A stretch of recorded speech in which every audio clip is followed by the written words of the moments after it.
Staying consistent with fitness and weight loss is one of the biggest challenges that I hear from ADHDers every single day.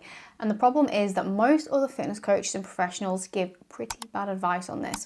They tell you to just stick to the plan, just try harder, just be more disciplined. And I'm sure you've heard many of those things many a time. In fact, if there was a bingo card for those things, you'd have a full house by now.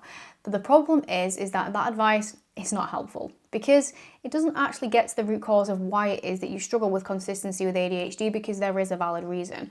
So in today's episode and in today's video, all I want to do is explain to you guys why it is that consistency is actually quite hard with fitness if you have ADHD, and understand what it is that you can do to become more consistent. So let's get stuck in, because we do not like small talk here. But before we dive in, please, prettiest please ever, the prettiest of please is prettier than me. Please guys, if you are enjoying this content, you are finding it helpful, whether you're listening on Spotify, you watch on YouTube, please just drop me a follow, drop me a review, drop me a comment, whatever is suitable to where you are, because it really helps me out. That is all I ask. So let's get stuck into it. Now, the first thing to understand when it comes to consistency is that something that we have with ADHD is dopamine dysregulation. So we have lower levels of dopamine to neurotypicals, which means that when our dopamine is elevated and high, we feel a lot more motivated, we feel a lot more energized.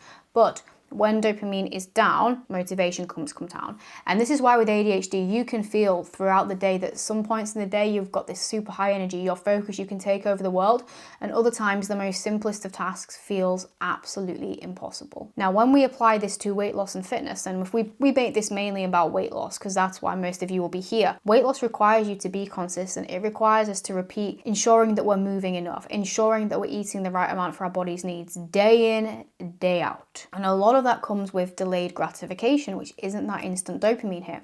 And a lot of that requires us to ensure that we do still do the thing, even if we don't feel like doing the thing. And the problem with this when it comes to ADHD motivation is if we are not feeling internally motivated, the dopamine isn't high that day. Just doing the same thing day in, day out isn't new. It's not exciting. It's not stimulating.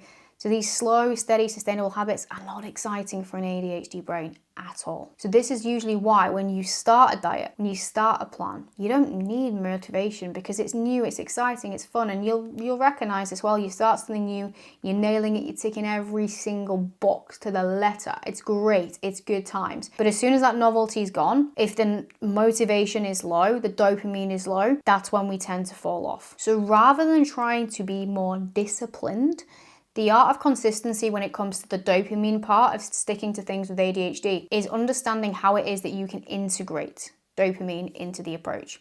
So how can you create instant wins? How can you create instant gratification? How can you create novelty? How can you build new things into your approach that don't overwhelm you? So the first key to consistency with ADHD is to think about how can you keep dopamine high throughout the entire process. The next part comes down to executive functioning. So the planning, the meal prep, the structure can feel really freaking hard, which on the surface, it's really simple. You know, planning to go to the gym, meal prepping, it's actually really simple, but with ADHD, these things can feel really hard. So it's not a case of not knowing what to do or not understanding it, but finding these very simple tasks really difficult. Initiating a task, getting started, getting your ass to the gym, starting to plan and prepare meals, which then leads to you not eating well, skipping meals, snacking, not going to the gym, not hitting your targets. We're not eating properly, we're more likely to overeat. Obviously, if we're not hitting the targets with getting to the gym, getting out and doing steps, we're not losing weight, which can then make you feel rubbish, which leads to further overeating and these shame spirals. And again, this is not about discipline. This is not about willpower. This is understanding executive dysfunctioning, why it's so hard to plan and prioritize, why it is that maybe things feel overwhelming, why just getting started on something so simple feels really hard. So again, the key is not to force things. The key is not to just try and do it and shame yourself into it. It's to understand executive dysfunction and how it is you can work with that. So if we look at planning and organization, it's finding a planning system that works for you. Some people like paper diaries, some people like reminders, some people like calendars, some people like certain apps. There isn't a one size that fits all with ADHD, but for myself, it's Google Calendar. But some of my other clients like the more visual planners, but it's having reminders, it's having those things in there that remind us to do it. It's utilizing methods like body doubling, so going to the gym with someone, even just doing FaceTime on meal prep with someone. It's things like the 10-minute rule, so just committing to a task for 5 minutes or 10 minutes, rather than this overwhelming sense of, oh my God, it's a whole workout. Oh my God, there's so much meal prep to do. And usually when you get started, it all flows. It's things like utilizing ADHD friendly foods that are so simple, don't require loads of meal prep and planning, like fancy recipes. And if you want access to my ADHD friendly foods list, that will be linked in the show notes / description for you to access. So again, it's about finding systems that work with your brain rather than trying to do things that don't. The next thing is RSD, emotional sensitivity, rejection sensitivity, dysphoria. And this is where one slip up, one bad day can feel very crippling.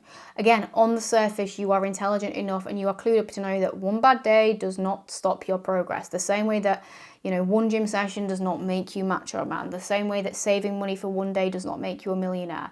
It's all about what we do over time that leads to the positives or the negatives. But with ADHD, we feel emotions on steroids. And this is where we can feel like if we do mess up on our diet, we overeat, we don't do that gym plan we said we would, we gain the weight that week when we thought we were going to lose it, it can feel crushing, it can feel soul destroying, it can feel like you have failed. The shame hits. What's the point? And this is where we can fall into the trap of, well, what's the point? Overeat, then feel rubbish about it, start again, etc., etc., etc. So again, this is not about willpower. This is not about discipline or trying harder. It's being able to regulate the emotions. Because if you can manage those emotions, if you can stop the all or nothing spiral from happening, if you can stop feeling that deep sense of shame and actually be able to look at it for what it is, that stops the emotional spiral. And when you're in an emotional state, you react. You don't respond to the situation, you react. But if you can think about things logically and you can process it because the emotions aren't so heightened, you can respond logically and realize, hey, one bad day doesn't derail me. And consistency isn't being 100% every single day. Consistency is what we do over time. So if we can stop those big ups and downs happening, and maybe it's more like this, you'll get to your goal way faster. And the fourth and final thing that really does sabotage consistency with ADHD is overwhelm, right? When there are quite a lot of steps and things to do with an ADHD brain, the ADHD brain just shuts down, right? It's like it sees all the steps and goes, nope, can't do that, won't do that. Even though you probably could do it all, it's like there's this mental block saying, no, I can't do it.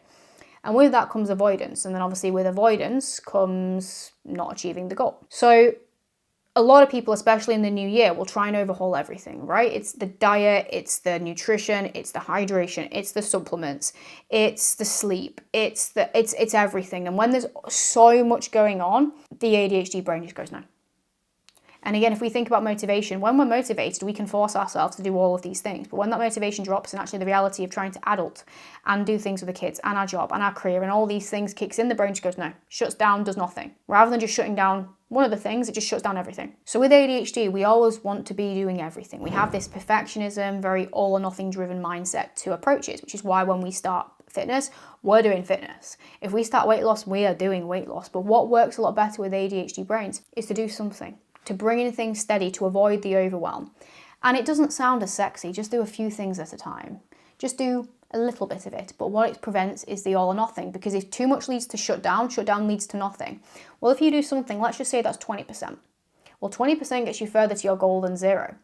And then you can build on it, build on it, build on it. And that's how you stop the overwhelm that stops you from shutting down. ADHDers are not inconsistent because they don't try hard. In fact, I would argue that ADHDers are the hardest working people in the world. We have such drive. If you think about the most successful entrepreneurs, business owners, they all have ADHD. Richard Branson, Elon Musk, all these other people that I'm going to put on the screen, they have ADHD. The reason that you're struggling with weight loss is because you're trying to do a system that was never designed for your brain. You are trying to run Apple software on Google.